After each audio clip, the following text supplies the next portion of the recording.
Hey guys, I'm Ethan, co-host of the Shieldwall podcast. First off, thank you guys so much for listening. I wanted to ask all of you who enjoy our content to subscribe and comment wherever you listen. Follow us on social media. We're on all major platforms. If you have any episode suggestions or questions, definitely shoot us an email at ShieldwallMinistries@gmail.com. Welcome to the Shieldwall podcast, where tempered men are formed.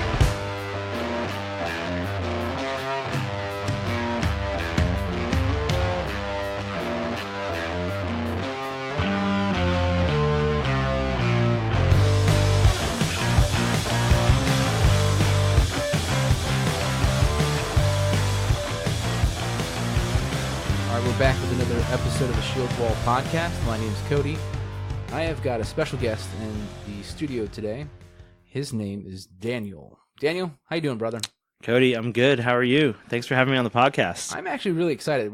You're the first of a few musicians and artists that are gonna come on and doing some guest shows with me. And what's really neat is you're a believer. You confess Christ as your Savior, and I love that. Absolutely. I mean, this is something where I think I heard you lead worship about 4 years ago.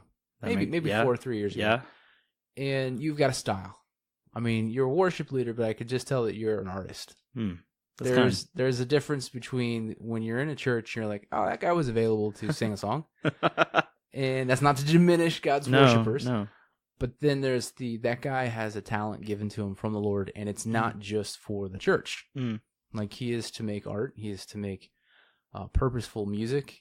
And it's a talent that you could probably go and shine the name of Christ hidden in a work that's not explicitly Christian. Yeah, absolutely. And so you know that of yourself probably now. The Lord has identified that in your life. Thank you. It's always encouraging kind to hear what other people are thinking. You know, I love music. I love whether it's in a church or in a venue or something like that. I definitely feel like it's something I'm called to do.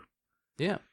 And you have been called to do that, and it's a commission from Him, and you know that, and you work that out as an act back to the Lord, which is probably what makes being an artist and a Christian one of those fine tensions. Sure. You know what I mean? Is my work explicitly Christian, or is it, right. you know, a work? Right. And it's in the name of the Lord because my heart's in it for the Lord. Yeah. And so before we get into that, who are you? Where'd you come from? Tell us a little bit about yourself. Well, my name is Daniel Heffington. I live in Northern Virginia near D.C., but as everyone who talks to me loves to mention, I cannot stop telling people that I'm from Virginia Beach. I grew up there, and that. So everyone always says, Daniel, watch, he'll tell you he's from Virginia Beach. So shout out to Virginia Beach, my hometown. Not a sponsor. Maybe a sponsor. But that's where I'm from. I moved up here about 5 years ago to the Northern Virginia region, where we're actually taping this tonight. Yep. I don't know if they call it taping anymore. We're using digital technology. Right. But I think it's taping. That's where it's called taping. Taping. It's called taping. We're taping this tonight in Northern Virginia. Yes, sir. So that's where I'm from. I like life up here, and I like that I got to stay in Virginia because it's like my home state forever. You totally went from the north to the south, though. Other way around. I went from the south to the north. Yeah, and you went to the fake north. I mean, it feels sometimes more like DC up here, but it's Virginia, and I live in a small town, and we have a coffee shop just around the corner. So it's that community. Coffee shop? It is called Cordial Coffee. So they're legit. Yeah, that's actually, if you're ever in Berryville, there's a few little namesakes like that. Cordial Coffee is... You got to go there. It's a pretty delicious cup Brandon of coffee. is the guy who runs it. He roasts all the beans right there in front of you sometimes. He's got a roaster. Yeah, like the actual coffee It's shop. beautiful. It's like a whole craft. He's incredible. It's like microbrew, small batch coffee. And so now you're up here. You brought your talents from South Beach. Yeah, Virginia Beach. Yeah, like LeBron James. He transferred north up to Northern Virginia.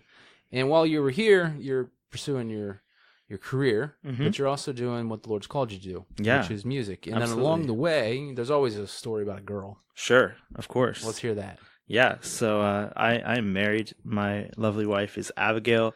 She's a North Carolina girl, and we met each other at like a friend of a friend's dance they were having one time, and we basically just like said hey, and that's just where we officially met each other. It wasn't like, you know, love at first sight or something, but we kind of became friends, kept in touch a little bit, and then it definitely became like more than friends, and it was cool. We started dating and got married, and we've been married for 5 years now. When you were dating her, you were traveling from Northern Virginia to to North Carolina. About, yeah, like, I can't come to the Bible study because I'll be on the road. Yeah, exactly. We started kind of like 2 hours apart, and that was the closest we ever were while we were dating, was 2 hours apart. And then I moved up here, and it was like, you know, 6 hours apart or something. And so there were a lot of trips up and down Interstate 95, and there were a lot of weekends of me going down to her parents and crashing on the couch and hanging out as much as possible until I had to drive back up to be at work on Monday. In that transition from dating to marriage, you said now 5 years. Followed the engagement, you went and got married, and then over 9 months, you have a baby. You have two, actually, right? Yeah. We have a 3-year-old and a almost 1-year-old, and Ellie is 3, and Piper's the one who's almost 1. That's beautiful. Now, Piper, what's that mean? Where'd that come from? We were thinking about naming our daughter Piper. Oh, cool. It's a name we liked. That's good. and it can, you know, you can like do like a meaning search and find different meanings for it, but mostly we just both spent a long time talking about names and wanted to find one that we both, not just like one of us loved and one of us tolerated, like we just wanted it to be like something that we both really liked, and we did, and it felt special and right, and she was named Piper Ann. Yeah, that's cool, man. One of the questions that your kids are going to probably ask you when you get a little older is, what, you know, if they don't already see it in your life, but why'd you do that? Like, why are you doing what you're doing in life right now? Yeah. And thinking about, I don't know, 15, 20 years down the road, is what you're doing now, you can answer this maybe progressively, worth your whole life? And those are questions that men probably don't ask themselves as often as they should when they start into a career or pursue, you know, something that's naturally been gifted to them, like music. Sure. People will do music because they think it's fun and interesting, right, but they're not good at it. Yeah. You're good at it. So when your kids ask you, or when you look back 15 years from now, is what you're doing what God's called you to do? And how's the plan working out? Like, where are you at in the stage of being a musician? Yeah. So that's a funny question. Like, is it worth your life? Because I don't really know of anything. I know of very few things that I would say are worth your life. I think that living a life for Christ is obviously worth your life. You know, the people that you love, your family, the ones that are closest to you, community, friends, that kind of stuff. I've never been the person where it's like I was a little kid and I knew that this was going to be my career or this was going to be my job. It was not like that. And even the stuff I'm in today, I mean, I'm a musician, an artist, I record, I play shows, but I also have a day job and I work for a nonprofit, and I don't know any of that stuff, that it's going to be, you know, around forever or how long it's going to last. But I definitely feel like I'm where I'm called to be today. I'm thankful and excited to be part of all of these things. And, you know, ultimately, I hope that my life is characterized by following a path that God was behind, and twists and turns and mistakes and all that along the way. But that I feel very comfortable about being worth my life. You know, one thing arbitrarily, that's a lot harder to be convinced of. That's an awesome answer, and that your kids will hear that, hopefully. Maybe in several years they'll look back and say it was a pursuit after Christ. Hopefully, yeah. And that's a good segue, because you're ultimately not following those talents or the opportunities. You're following the unction and the leading of the Holy Spirit, right? And you want to lead a life that your children will look at, and you're not going to honor them with a legacy, but you're teaching them as well. Patience, diligence. And I know our kids, we have little ones. Yeah. Like mine's 4, 3, and 1. Those are fun ages. Yeah, very fun. And we don't really think in light of the momentary disciplines, but they're watching. And God's given us the responsibility to be, you know, involved in their lives and being available to them. Yeah. And so when you became a Christian, Mm-hmm. and maybe talk about that. Okay. And what was going on in your life? Were you raised in the church? Yeah. So I was about as raised in the church as you can get. My dad for a good part of my childhood was on staff at a pretty big church back in Virginia Beach, doing music and other stuff. And then I was I accepted Jesus in my heart, as the little kids like to say, when I was about 8 years old. Awesome. So Praise that God. that was back then. However, it, like with anything, it was a journey, and a lot has changed since that, 8-year-old praying to ask Jesus to come and live inside my heart. It, that was real. That was awesome. That was, important. But I can also trace, looking back now over the years, that from that time, about 8 years old to probably about 16 years old, I was definitely living a life that was based on much more of a mindset of trying to earn God's acceptance and approval, rather than living from God's acceptance and approval as the starting point of the Christian life. And I think that that's a huge key difference. And for me, that was a massive switch and transformation that God kind of, worked into my life and in my heart through the teen years there, in that transition. And that, I think it was, the journey started back when I was 8, but it's definitely changed and progressed a lot since then. What would be a key moment in your life where that switched?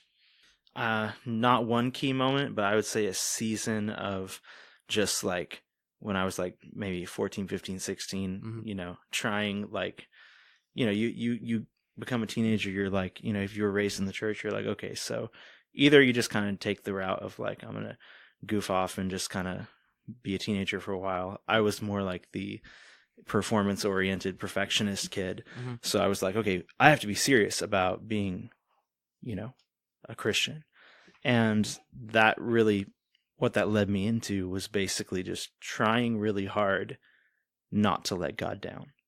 And the gospel is the opposite of that. Like, the gospel is we have totally let God down. We've totally screwed up. But the beauty of it is that, like, that's where he enters the story and says, guess what? I love you. And I came to take care of this. I came to pay the price. And so that, of course, like every kid in Sunday school almost can say something like that. But to live from that as your core, I think is a lot different than I was living as a young Christian, just kind of like, oh yeah, do good stuff, try to, make God proud of you. And that's not how we're supposed to grow or live as followers of Christ. And so at what point did you recognize that you were a musician, like you were talented? You could pick up guitar up, or you could sing? Because you can sing. Well, thank you. I love to sing. I was raised by musicians. So there you go. I was raised by a pack of wild musicians.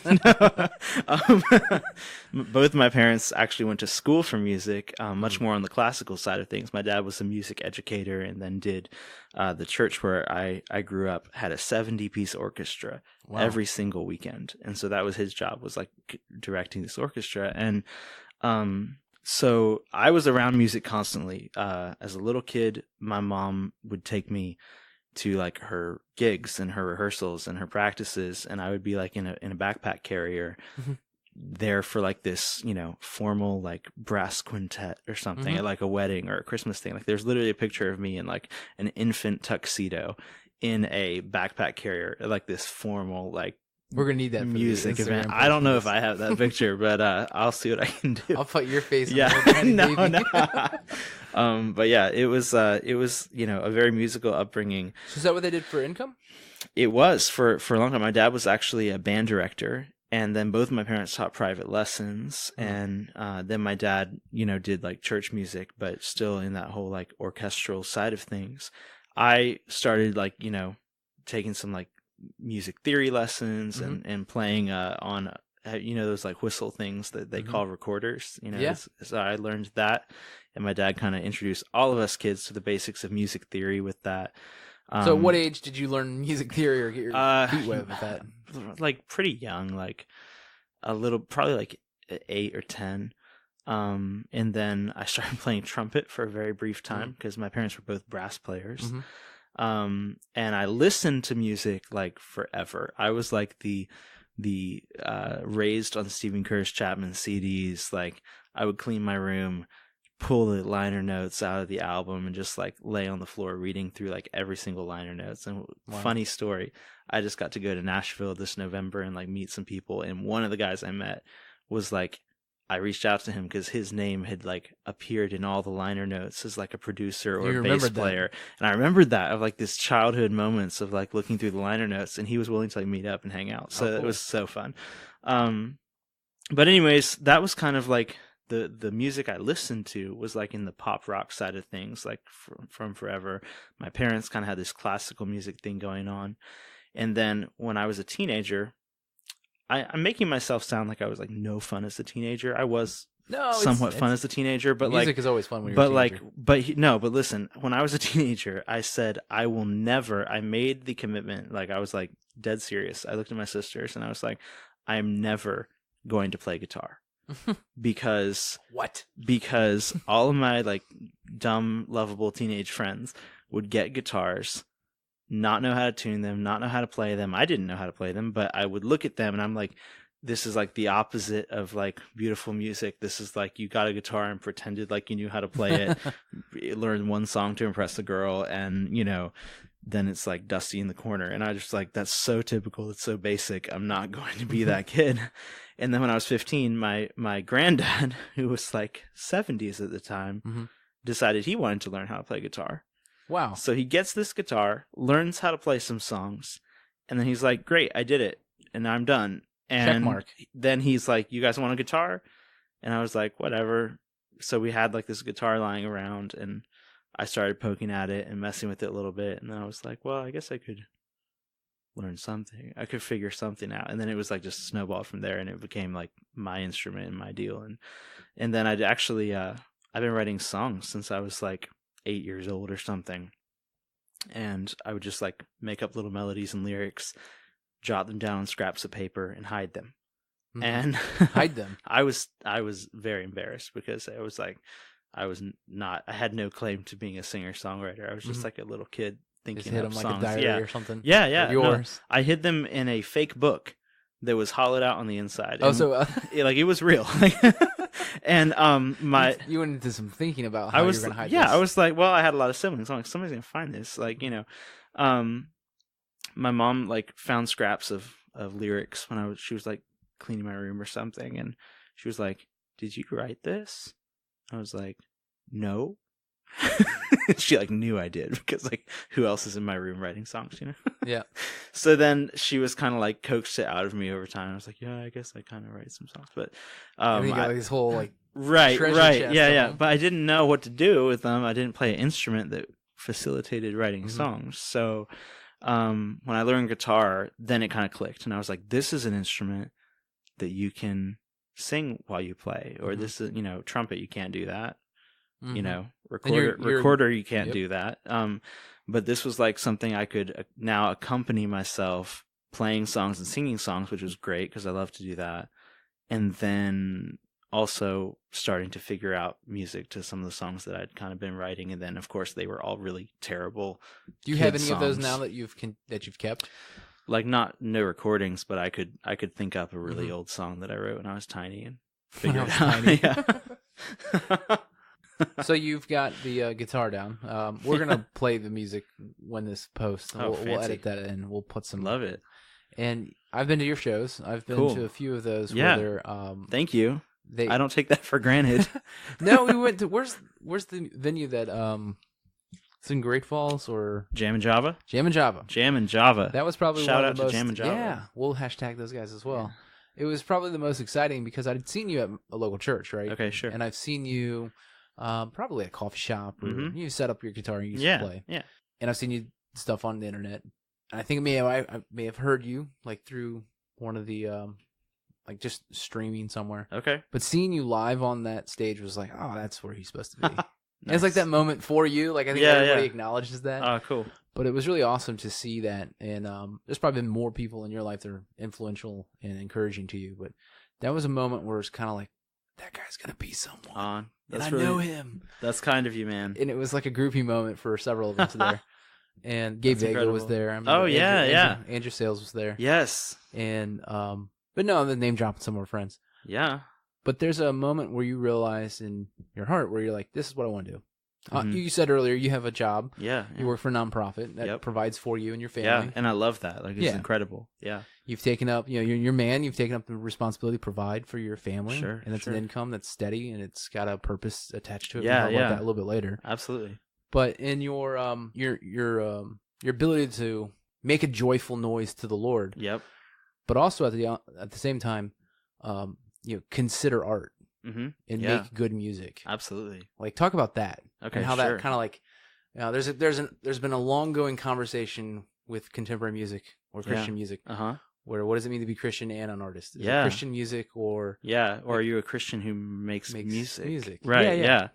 So no, I definitely work that out for the listening audience, for either the uneducated or for the people that are along the ride for that conversation. Like you say, the discussion's been going on for a long time, so I don't know that I have anything to add that's like going to bring a conclusion to that discussion. I doubt we'll finish that, tonight for everyone tonight. But I'll give my perspective, which is, I definitely view myself more in the boat of a Christian who makes art, and it's like, I heard somebody say, it's like, you talk about Christian music. Do you have Christian plumbing? Christian lawyers? Do you have Christian, you do. You have like Christians doing all this stuff. It's not like songs can accept Christ as their savior or something, It's not like a song can be like going to heaven per se. Right.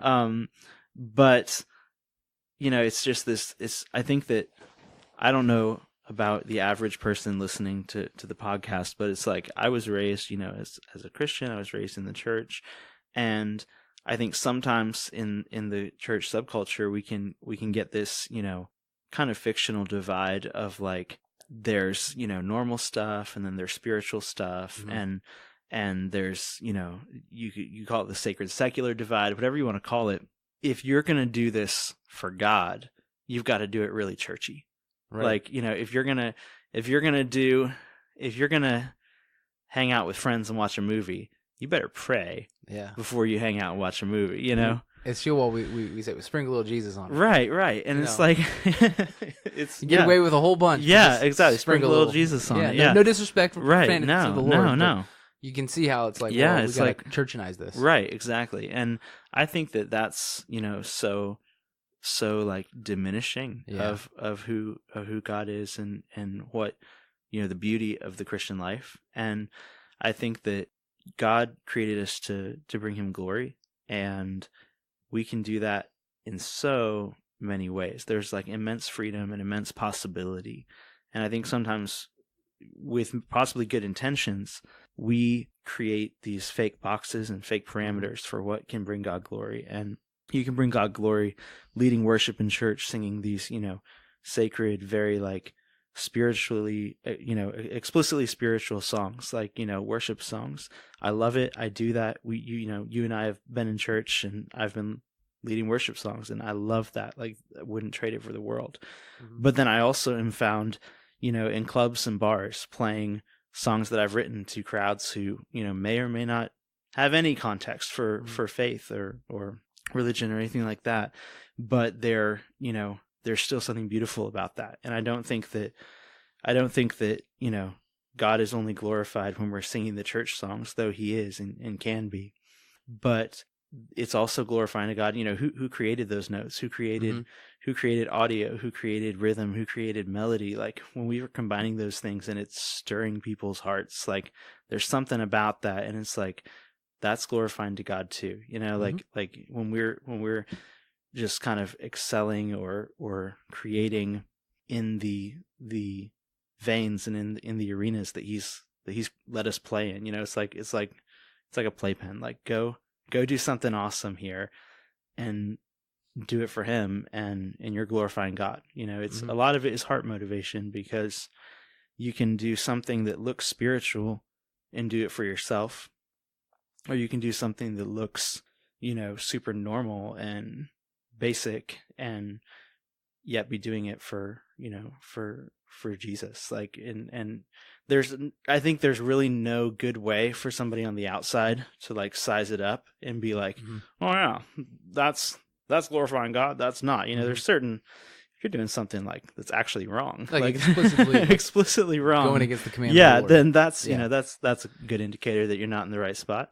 But here's something that's kind of we don't have to do any names on this one, but yeah, people who have in their musical careers have started off in that Christian vein, and then they've kind of went to the curious place of, we'll just call it secularism, and then they've come out and they've basically renounced Christianity almost completely because of cultural Christianity. Okay, sure. Or the church aspect through the rise of the political right or whoever they are, the evangelical, and they haven't really rejected Jesus, but they have. They've rejected the Jesus of the church. And they make worship music now that's not worshipful towards the Lord. Okay. But in their own context, they're making it's not even alternative Christian music. It's like the antithesis to what they believe is what should have been made in the original place of. Okay. It's just like they're not really responding. Maybe my words here are mangled a little bit. They're responding to people more than they are. Like a reflex to, And it's kind of like you're literally living in a place of probably condemnation in your own life rather than trying to explore more art.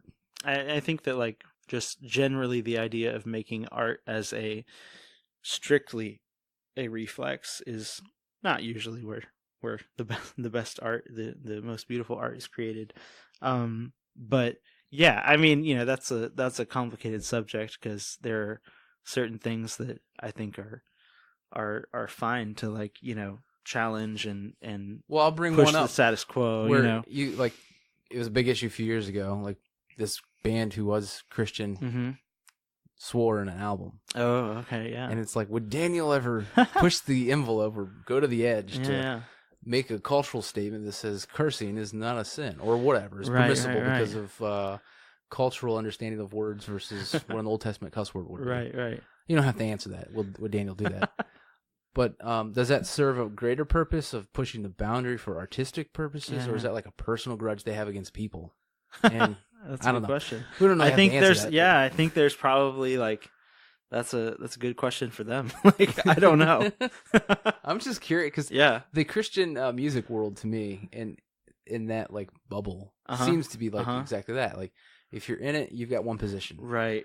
Yeah.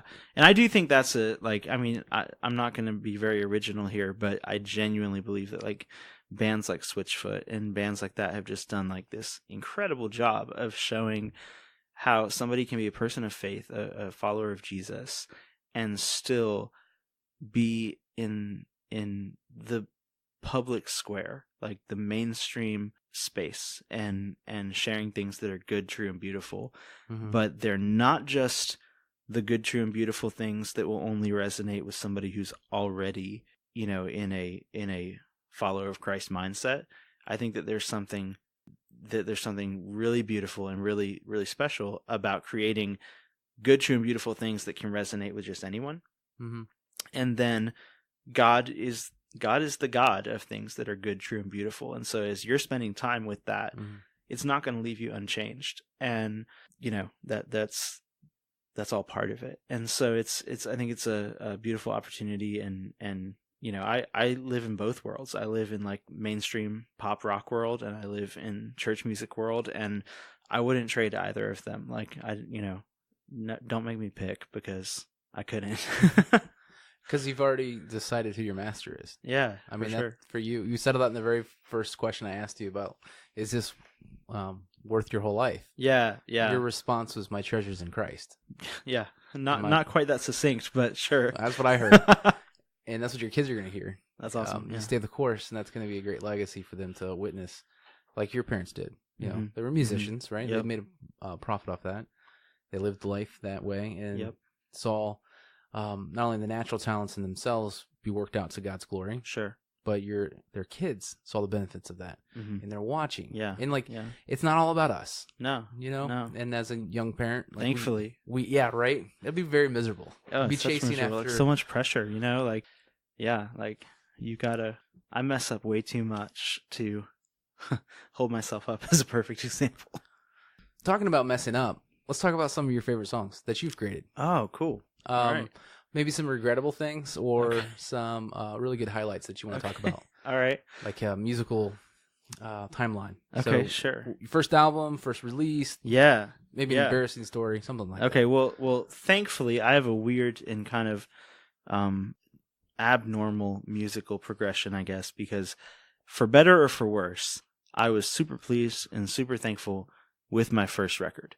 Because the flip side to that, because that sounds like kind of, arrogant or something, it's because I've only released one, and I just released it last year. So it's called Only the Broken. It's available on all the platforms, shameless plug. But I love it, and I'm pleased with it, and I think it's good music, at least for the music that I create. You chose Only the Broken. Yeah. What does that mean? So I don't think anyone can fit in that category. You're saying Only the Broken? What are you talking about? Yeah, I know, like such an exclusive title. No one can relate. It's a good title. So the title for the record actually comes from one of the songs, the last song on the record, and there's a line that says "Only the broken can be healed," and it's kind of like the concept that like I think all of us are quick to be like, oh yeah, I want healing, I want that, like I want wholeness, I want healing, but what's funny is that it's a lot harder, I think, and I know for me, it's a lot harder to say because I'm broken. It's it's implied because you can't fix something that's not broken. Mm-hmm.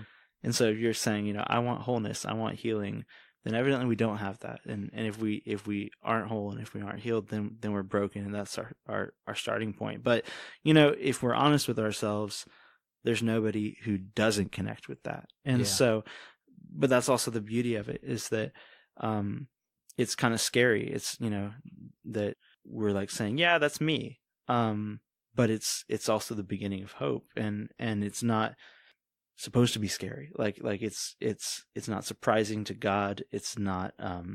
It catches us off guard because sometimes we're kind of because we were kind of impressed with ourselves, but yeah, it's a beautiful place, but it's also real. Like the entry point to the gospel is admission of not only guilt but brokenness. Like it's not working. Yeah. It's not working out.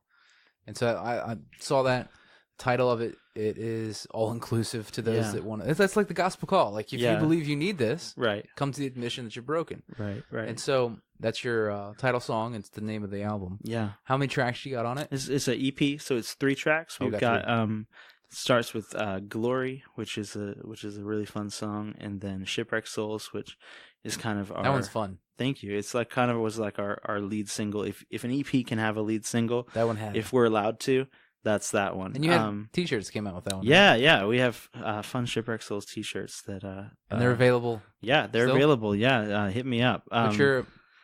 What's that? What's your email? My email is danielheffingtonmusic@gmail.com. Feel free to shoot me an email. We'll be pen pals. You can also check out my website, danielheffington.com. Yeah, so you got Glory, you got Shipwreck, and then you got Only the Broken. Yeah. So we're going to go through these real quick. Okay, Glory. Sure. Yeah. I'm a Christian, so I got my eyes open to that one. Okay, cool. But it was kind of hard to pick up, wasn't it? Right. Yeah. But if I'm not a Christian, I'm looking at that, and I'm thinking, it's curious to me. Yeah. What do you mean by Glory? So Glory is a story song. So it's a song that when you listen to it, it kind of tells a tale. And I think that the best experience is to like listen to the song and then, listen to what it leaves you, the story that you're left with. But I'll, recap is like, it's a tale of basically corruption of who's supposed to be the good guys. Mm-hmm. And I think that's something that even in the church we heartbreakingly run into, where it's like somebody that's supposed to be the good guys, somebody who's singing glory. It's somebody who's like lifting up their hands in the name of Jesus, and yet there's either there's a corruption, there's hypocrisy, there's harm being done in the name of good, and that's painful and really broken and really like messy. So that's kind of what this song starts out by, is kind of telling the story of a situation like this. One of the things I love about the song is that it turns around and it's kind of like, it shows that even that is not too messy to be redeemed. There's no specifically about faith, it's like there's nothing. If we're saying that we're all broken to begin with, if we're saying that we've all screwed up, then our screw ups, no matter what point along the line, God is able to overcome. And there's the fact of, calling out corruption, calling out hypocrisy, and saying, you know what, stop, confusing, stop adding clamor to the message. Let's talk about Jesus. Let's look at him, because you're just like messing this whole thing up for everybody, distracting it. Right. Yeah. At the same time, there's like maybe a place of like, calling something out. But at the same time, I think that for me, whenever I sing the song, I'm also looking inward, because I know that I think living the Christian life in a broken world is, unfortunately, also a life of hypocrisy at times, in the sense of we lift up one thing and we say Jesus and his standards and his love and his holiness and all this, and yet, of course, we still fall and we still make mistakes. And now that's not to say that, no excuse, that like trying to say, oh yeah, go ahead, live your life of hypocrisy. But it's like every time I call out hypocrisy, I feel the reverberation in myself of saying, yeah, and I've been there too. Because every time I've said, yeah, like Jesus is the way, or like some very Easy spiritual thing, I'm also pointing back at myself, and every time I act in a way that's inconsistent with that, which we all do, and I certainly do, then I'm also standing in the place of the hypocrite for a minute, and it's just humbling to think about. But also in kind of like those, there's headlines all the time of like pain and corruption and whatever in what's supposed to be the safe and beautiful place of truth. Just being able to, say, you know what, I know that exists, but that's not Jesus, and that's not not Jesus. That's not the end of that's not the end of hope, and that's not the end of of truth or beauty. So let's get past that, and that's jacked up. Let's go over here. And I do like that, because the concept of glory in the church sometimes, depending on the context, like it's abstract, doesn't make any sense. Right. But the Bible talks about how one degree of glory to another, like how he's moving from glory to glory. Yeah, that's beautiful imagery that it gives us, because glory, if you've got a full definition of it, and I'm not going to give one, I'm going to do this on purpose. There's an area of mystery there. Sure. Like if you know Christ, absolutely. Jesus, like you're being taken into glory. Yeah. And if you don't know him, that wonder, you'll never experience. Sure. And so acknowledging there's a ton of mystery with it. And being conformed to his image. I mean, I wonder what glory looks like when it's perfected. Sure. Absolutely.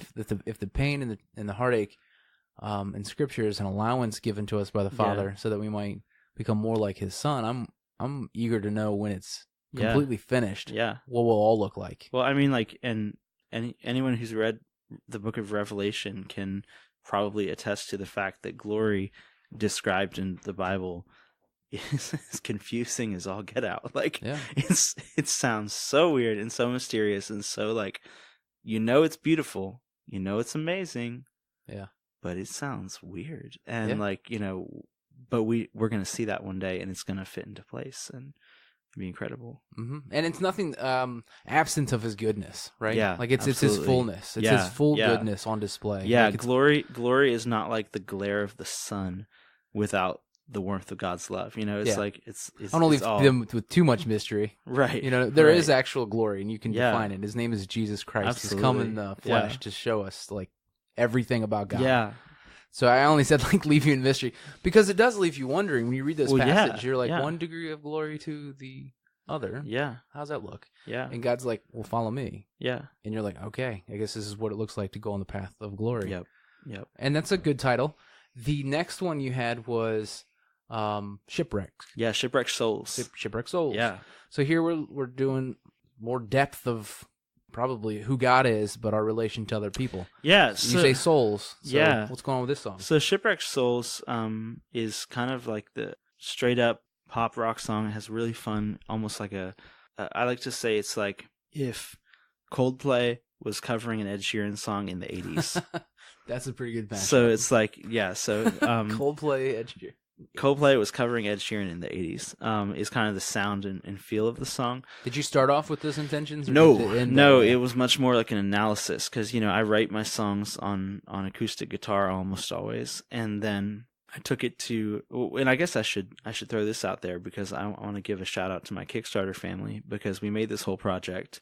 The reason like I said a few minutes ago, I was thankfully able to put out a first project that I was actually really happy with was because we did it with an incredible team. And that team technically was my producer and engineer and everybody out in Charlottesville, Virginia.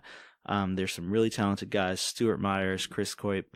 They run a studio called White Star Sound. And they've worked with some really big names, much, much cooler people than I. They did a Jason Mraz album there. They do Mandy Moore's stuff there sometimes. Parachute, like some really, really cool, fun music that they've been part of. And they were willing to work with me.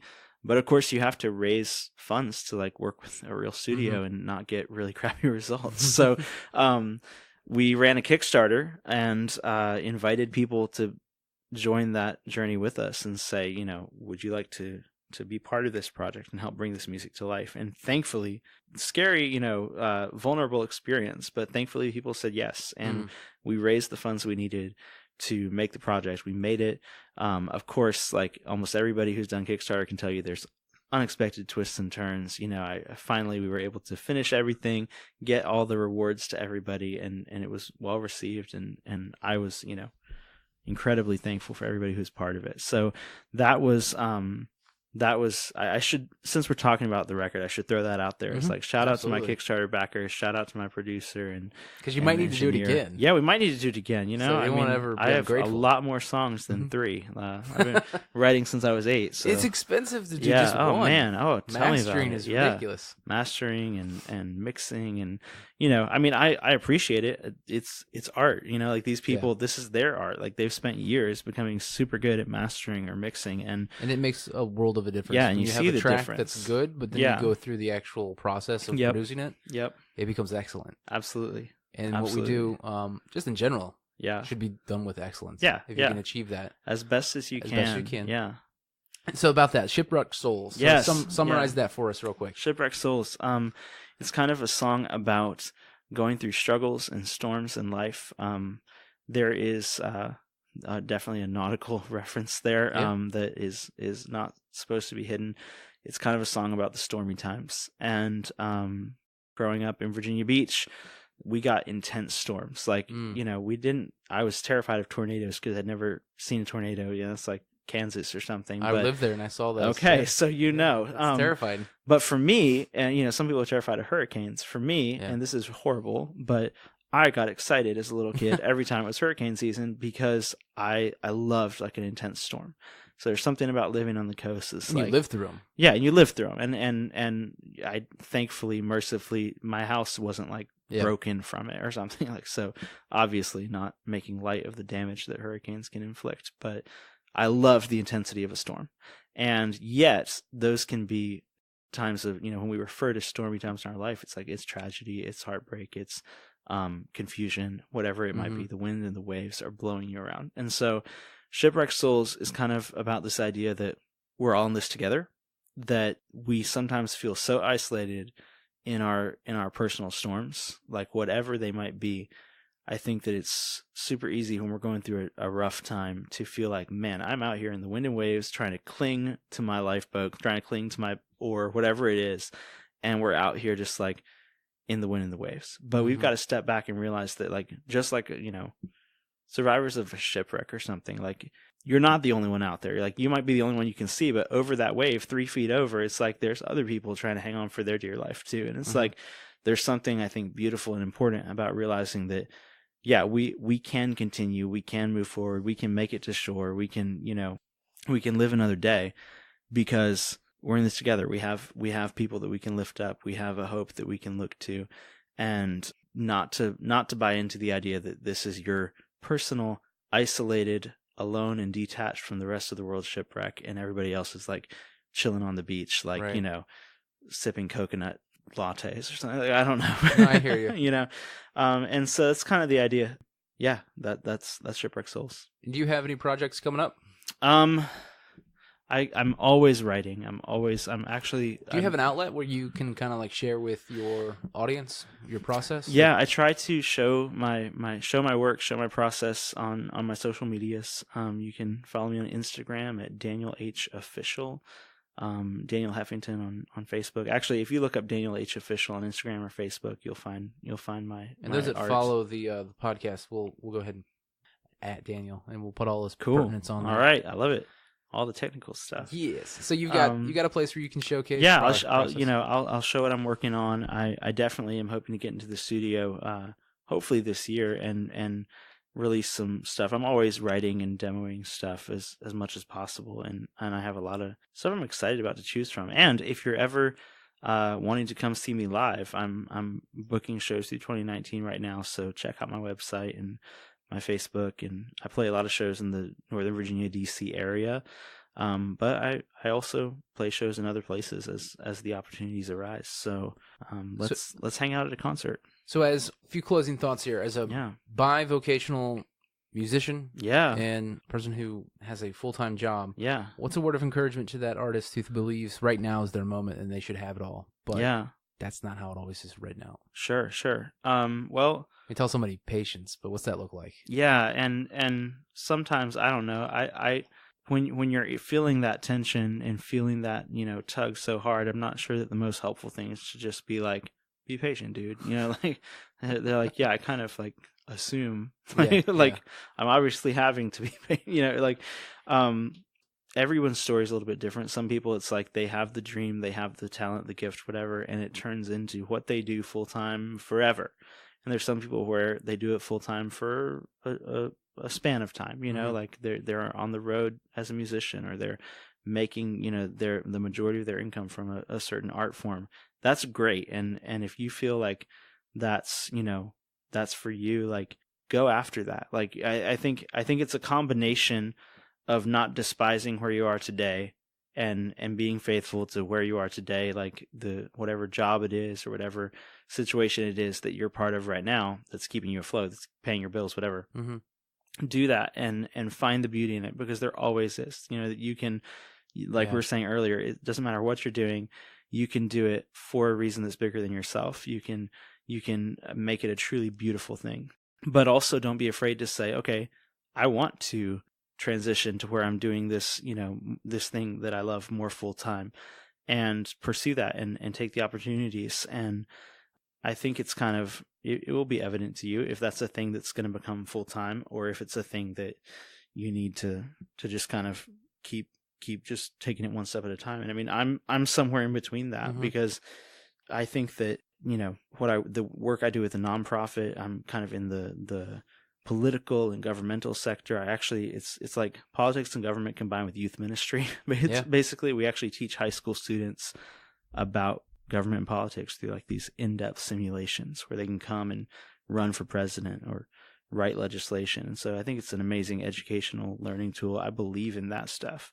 And it's fun, and I get to do that for my day job, and then I get to do music and songwriting and shows and worship leading all these other times. And you're not discouraged by the fact that you have that full-time job. It's actually an outlet for continual worship. Yeah. It's unique and it's special. And I think I don't know. None of us know where we're going to be in. Some people have 5-year goals, but nobody knows where they're going to actually be in 5 years. So it's like we don't actually know that. And so I don't spend a lot of time trying to say, oh, I wish this was different, or I wish this was different, because I know that before long things will be different, and some things I'll love about that and some things I won't. So like I could see myself being a full-time musician someday. That could be awesome. I'd love to do like some real like touring and sharing lots of live shows with people and stuff. But I'm taking it one step at a time and seeing, and I don't know. I don't have a crystal ball that tells me, that's definitely going to be a thing. I know that it's somewhere. It's a dream inside that I think that it's important to pay attention to those things when there's something that like really is speaking to us on a deep level. Don't just write that off, and don't just say like, oh, whatever, I just need to suck it up and live a hard life. I don't know. Like, but I think that sometimes we guilt trip ourselves, and we're like trying to talk ourselves out of a dream that maybe God put on our hearts for a reason. At the same time, we can take it too far and be like, just life sucks until XYZ happens. You know, like, this is the worst. I can't believe I'm stuck in this dead end. You miss out on potentially marrying the woman that you love. Yeah, like you miss out on so much. You miss out on like relationships and interactions and people and opportunities for growth. Yeah. How many times do we think about the season we were in? We're like, oh, that was miserable. But Yeah. what did you learn? Yeah, What was the Lord teaching you? Did you pay attention? Right. Or are you repeating the same things that got you there? And what memories do you have from there that are like, because almost every season of life, even the worst ones, I have like some memory from there that I'm like, that was a special thing. That was a beautiful thing. Yeah. And you wouldn't have that if you weren't there at that time. So like, there's no, there's no prescription for saying, this is what your path should be. Right.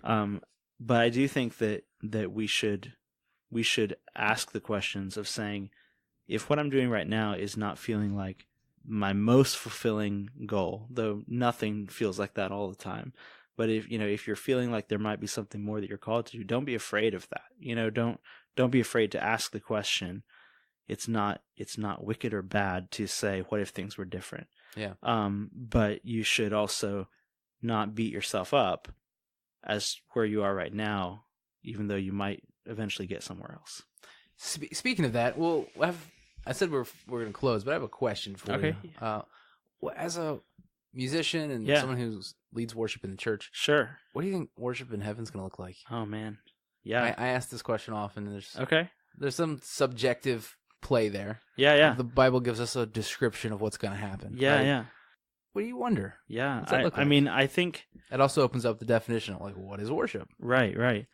I think it's and I think that you can, we don't have two different words for like worship in the sense of like gathering together to sing songs of worship and praise to God. Like that's kind of a specific musical type of worship that we often have in church or something. But then as followers of Christ, it's also clear in Scripture that our whole lives are worship. Mm-hmm. And so anything, like we were saying earlier, like there's not some like churchy job or some churchiness thing that makes this like that much more holy or something, mm-hmm. because living life in a way that is motivated by God being the main character of your story, mm-hmm. versus you being the main character of your story. Like in some ways I don't know if that's a definition of worship, but I think that quickly gets you to living a life of worship. It expands it out further than what you did with a bunch of people in a room. Right, exactly. It's not, are you a godly man? Are you treating your wife well? Yeah. I mean, are you a good brother? Are you an employee that doesn't steal? Like those are things that correspond back to an attitude and a framework that considers God. Sure. Worship is the consideration of who God is. Well, yeah, and it's also about, are you living life to make much of yourself and your name? Mm-hmm. Are you living life to the fullest? Like Christians should not be the ones living lame, reserved, boring lives. Yeah. We should not be the ones living, these lives that are like barely eking out, joy. Mm-hmm. We should be living, would you wild say the abundant life? I wouldn't, because that sounds like it has other connotations to it. But abundant. Yeah. Like your launch pad wasn't your own excitement, but it's the excitement that you have a life, right? And you have a life to live. Yeah, and you're going to live it. Yeah. And you have like this. I think that again, we put more boxes on ourselves than I think God even wants to put on us, where it's like, live a life that is like life to the full. Live a life that is exciting. Live a life that you're pursuing these dreams and desires that God's put on your heart. Don't spend so much time questioning like every little step. As long as you're seeing that this is heading in a direction that is life-giving, that is living in truth, that is living in, in goodness, then do that. But don't do it as an end in itself. Right. Do it as an outlet and a vehicle to live a life that is reflecting God and His character to the world, and then let the lasting imprint of your legacy be God, not just, oh, Daniel Heffington's a great person, you should get to know him. Like that's nice if somebody says that about me, but that's not what I want, to be laying on my deathbed and like, Daniel Heffington was a great person. Glad I got to know him. Right. Like, it's like, that's not, I don't know. That doesn't inspire me to live a whole life. Yeah, it's like heaven will get the absence of Daniel Heffington's sin. Right. So right. that Daniel Heffington is having more fun than we are down here. Absolutely. And to get back to your question, because we kind of got like down a rabbit trail, I think, but it was a good rabbit trail. Yep. Good rabbits down there. But about worship, what worship will look like in heaven, obviously, I can't actually know that, but I have some ideas, and I think it's going to be I think it's just going to be incredible. Like if you're a person of faith, if you've been around church, if you've been part of like musical worship times and stuff, if you can picture like the best moment of feeling like, the veil between heaven and earth was like visibly torn, and like, the glory of God was shining through, and you could almost like taste it. You're like, oh my gosh, this is such a special moment. And you felt like it was a little glimpse of heaven. Take that feeling, magnify it by eternity, and stretch it across endless time. And you're like, maybe that's what worship in heaven is going to be like. And that's like, man, like how much more exciting could that be? And one of the things I do love about like those moments of being a worship leader and like standing on stage and leading other people in singing songs about Jesus, it's like that. Though all, like we've just said, all of life is worship. There's, living your life to glorify God. That is the definition of worship. But, standing together and declaring God's truth and his character, the assembly and his of the praise, redeemed. like that is clearly a lot of what we're going to be doing in heaven. And that type of like corporate musical worship is going to be off the charts. And like, that's one reason I love it. And that's one reason I would never want to do just like pop rock music in venues. Like only, and then like never lead worship again, is because you get it's like a taste. You get like this taste of like, wow, this is what I was created to do. Right. And not only that, but this is what I'm going to be doing for eternity one day, and it's going to be mind blowing. And it's like the most that's the thing, is like the most special, powerful time of worship you've ever experienced. Magnify that, more than you could possibly imagine. Stretch it out for unending time, and that's that's exciting. Like it's nothing less than that. It's nothing less than that, and we're sitting here with these super limited perspectives, so it's got to be way more than that.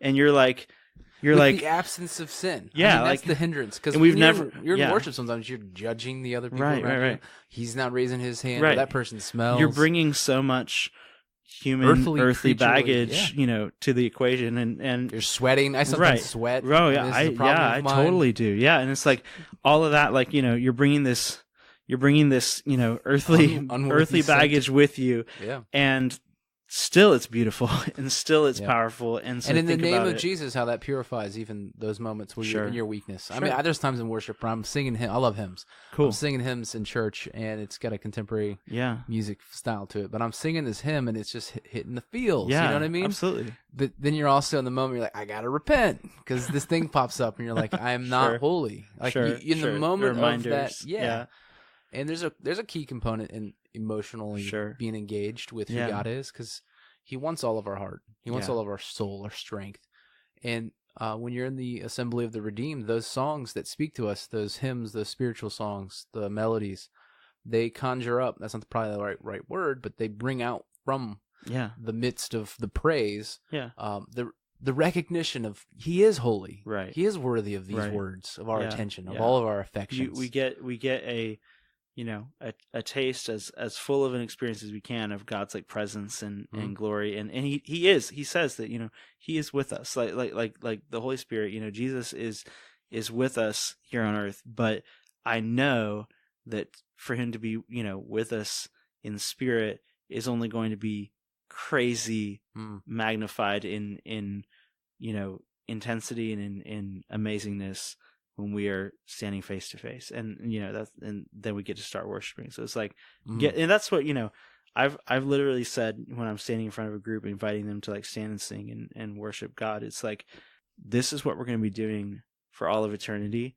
So let's start the party now, Get because used it's to it. like Yeah. let's like and it's not like, it's I know as a kid it's like the most terrifying thing is like, are you gonna be in heaven like singing? Have you ever been in a worship Yeah. service where like the worship leader he doesn't know when to stop the song, Yeah. and just goes on forever and ever? You're like, okay, we're repeating the chorus one more time, and then you think it's done, and then just the guitar Boom. rings out, and you're like, we're back to the bridge. Now we've got at least 2 more choruses ahead of us, Yeah. and then it's like, okay, it's like, that's not heaven. That's like, you feel, there's not going to be a sense of feeling trapped and like, oh, here we go again. Which is, again, like the absence of sin. Like, I'm not, I don't want to be here. And God's just but I'm so good. He's but not it's trying also to woo like, us back over. No, but it's also like, we're not going to be left with worship leaders who sometimes make stupid decisions in heaven. Like, and I count myself in there, it's like, yeah, no, it's going to be better. It's going to be better. So much better. So Yeah. Jesus is a greater worship leader. Absolutely. Yeah. So we have a whole bunch of those in the scripture. Jesus is a better. Yeah. And don't let some of those worship leaders on earth know that. Jesus will be better than them. One last thing here, and it's coming up. The March of Life. Yeah, March for Life. March for Life. Yeah. This is an event where I've never been, but really? I'm clearly for people, for them to receive the gospel, and they have to be alive in order for them to receive that truth. Absolutely. And we have I don't have a problem saying this, a Holocaust of the unborn being taken from us. And it's a sad story of the permissibility of outright murder of children in the wombs of their supposed to be the safest place they should be. Sure. And there is a precedence in our culture that because of circumstances and permissibility and the acceptability of the innocence of the person who is the mother, right? She can make a choice to basically end the life of another. And so the March for Life brings this conversation on a national level to the nation. Yeah. And it basically says, no, there's more. Yeah. There's more than just a choice. And the parameters by which this conversation has been fixed into a box is not okay morally. It's not okay for our society, how we live with one another.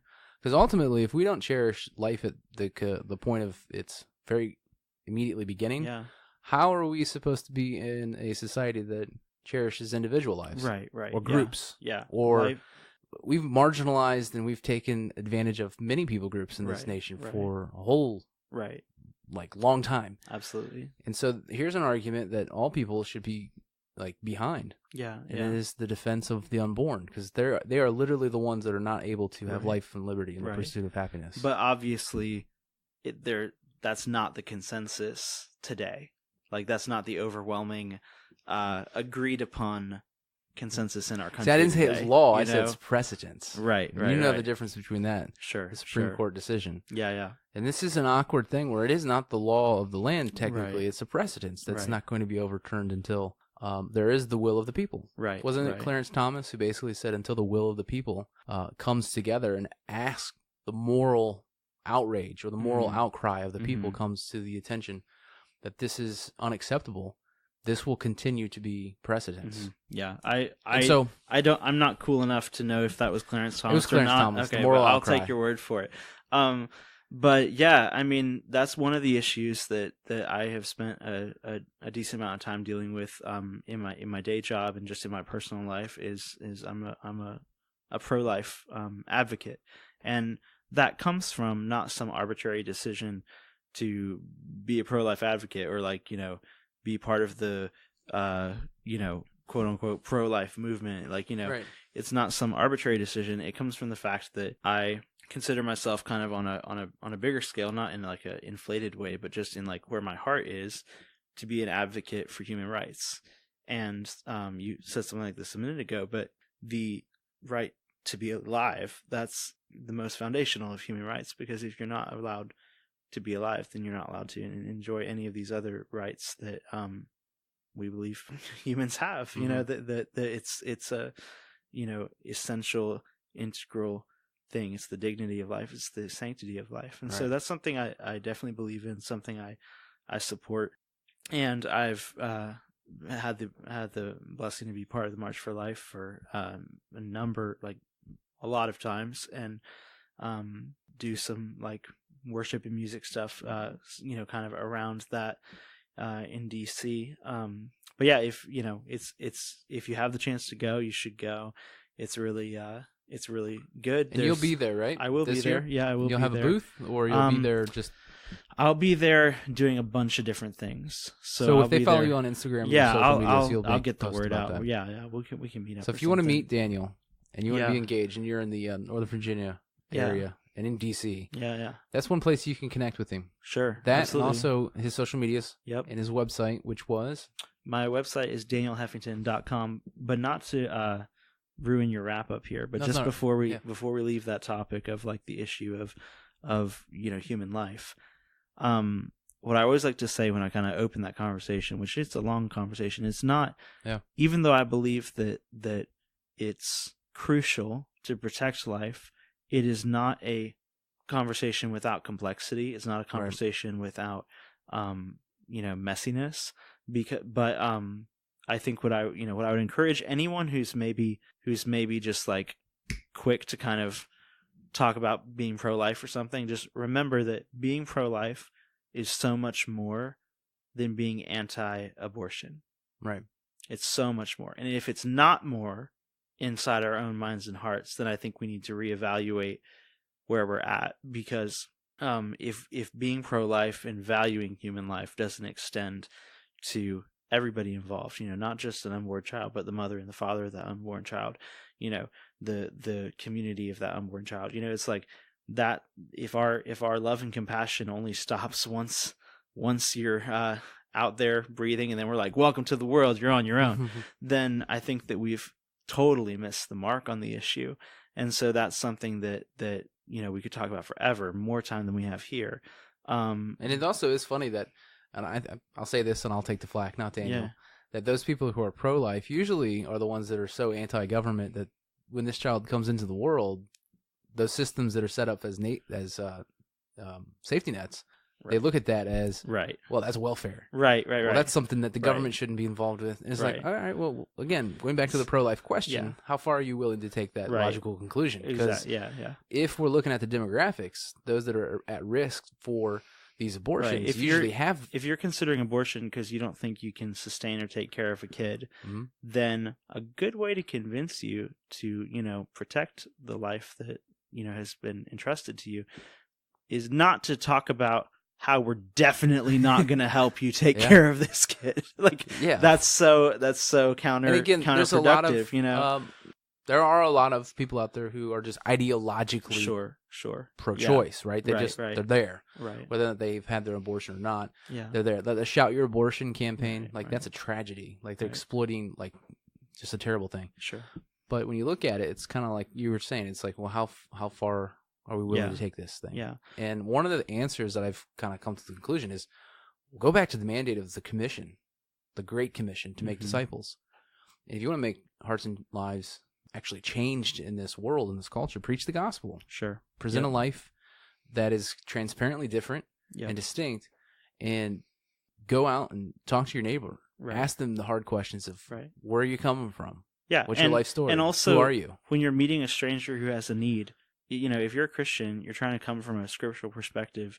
How many times did Jesus walk up to a complete stranger and just light into them with judgment and condemnation about their life? It was always this coaxing conversation. It was always with gentleness. It was always with grace and understanding. And lots of times he started by meeting a real physical need that was holding them back in life. Whether it was a sustenance thing or a health thing or something like that, he would meet that need. And then he'd be like, now let's talk about eternity. Now let's talk about your soul. I think so often we'll come into a situation and, if we were looking with different eyes, we might see these raging needs that are overwhelming this person's reality. And we're like, do you know Jesus? If you knew him, you wouldn't be acting this way. If you knew him, you wouldn't be acting this way. Lots of judgment for you. And don't you dare do any of X, Y, or Z things, because then I'll really judge you and, have a nice life. And it's like that. We're not getting anywhere with that. And so there's a lot of good stuff to talk about there. But I think that, it starts with valuing people, and it starts with valuing life and valuing every stage of life, but then not stopping, once you're a person out in the world, living and breathing on your own, not saying, okay, great, now you're on your own, this super kind of like isolationist mentality. And so anyways, that's just kind of the emphasis there, is saying that, you can be a pro-life person, you can advocate for something that I think is one of the most important and foundational and beautiful fundamental human rights, but do it in a way that is actually winsome, and in a way that is actually loving and reaching out to people, and not in a way that is primarily judging people and then also condemning them to try to make things better by themselves. Yeah. Especially if we're dealing with people who are not saved or unborn. Yeah. We're calling darkness to do a light. Right. Exactly. It's like, exactly. They're not going to be able to do that. Right. Right. So we should try to make it as appealing and as simple and as compassionate as possible.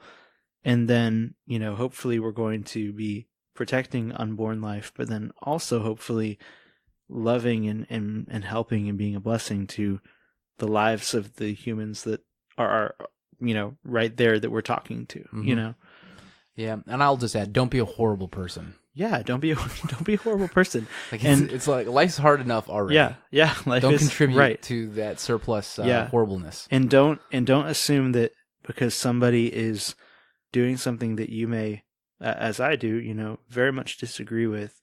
And even if God has condemned it and like it's a sin, like finish your thought. But we do all these things. Right. It's kind of like, oh well, it's not my sin, it's theirs. Right, exactly. But yeah, if there's something that like you feel as strongly about, that's important. That's great, but don't just use that as some sort of a license to just whoop up on them and trash them. Like one, if your goal is to actually help unborn children, how effective do you think that's really going to be? It's like just whoop up on people and make them feel horrible about themselves. Secondly, usually people in a situation where they're even considering something like abortion is because there's a need or a crisis or a perceived just something really real and really human and really there's an issue, there's something that is it's not the majority of people. They're just like, oh, this sounds fun. Yeah, there's gross stories of people being exploited probably all over the place. Sure, absolutely. Ideological reasons, and they highlight those. Like, look how wonderful abortion is. I don't think that speaks to the actual concern that is behind. The statistics show that it doesn't. It doesn't. Yeah. So those that are out there like, yeah, but I saw on. It's like, yeah, but have you ever met somebody who's gone through this tragedy and the statistic of women who are in their 40s? Right. Like that's not your typical statistic in your mind that associates back with what an abortion. Yeah. And there's so much fear and pressure in the conversation that people need somebody who's not just going to add fear and pressure to their reality, but somebody who's going to add hope and a way out. And if you do that, you're gonna be already in a far down the field in good things coming out of this situation. And I have only heard of people who have come through as advocates for pro-life or pro-choice nonprofits. Their redemptive story is that they saw the error of their way. Not through the disgusting aspect of their life, although that was probably convincing as well. Sure. But they saw the light of Christ. They saw the truth of what was, being veiled by our society, by the precedents, and also just by their conscience. Things along the way get compromised. Yep. And if we're not a whole people who is trying to honor God in every area of life, and we isolate ourselves only to our Christian bubble world, then it goes back to what we were talking about with you as a Christian artist, or an artist who is a Christian. Is we must infiltrate. We must go and make an outpost of righteousness. Right. And wherever you're at, trying to shine that light of the gospel into that sphere of influence with your talents and with your careers. And so, Daniel, I want to thank you for coming on our podcast. Hey, it's the privilege and pleasure is all mine. So thanks for having me. And we'll spotlight some of Daniel's social media on our social medias and the website, and maybe we'll even throw something up on the website that goes right back to his EP. Cool. And appreciate you, man. Thanks for coming on. Thank you, and Cody. For the listening audience, we want to thank you for listening to us again on the Shield Wall podcast. And until next week, hold the line.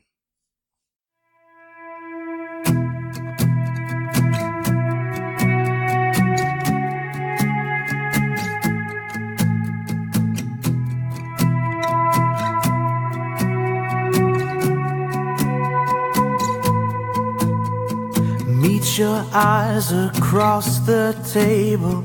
Words have yet to form. You would cry if you were able, but you're dry as a bone. All of us are searching for shelter from the storm. We're all shipwrecked souls, but the tides still roll. The same now, the same now. And we break our bones for the world we know. The same now, the same now.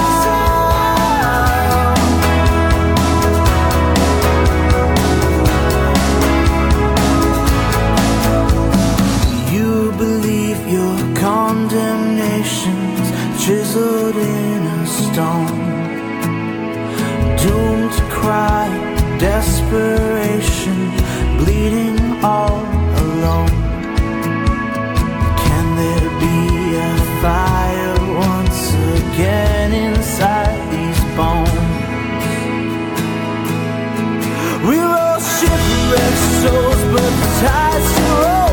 The same now, the same now. And we break our bones for the world we know. The same now, the same now. We tie ourselves up to the mast. The same now, the same now. And we grit our teeth and we bear the lash. The same now, the same now.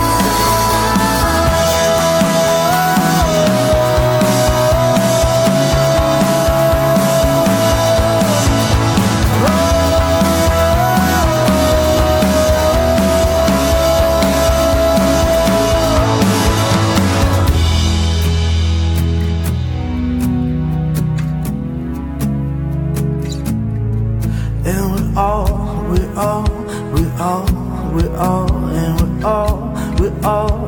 all, the same. And we're all,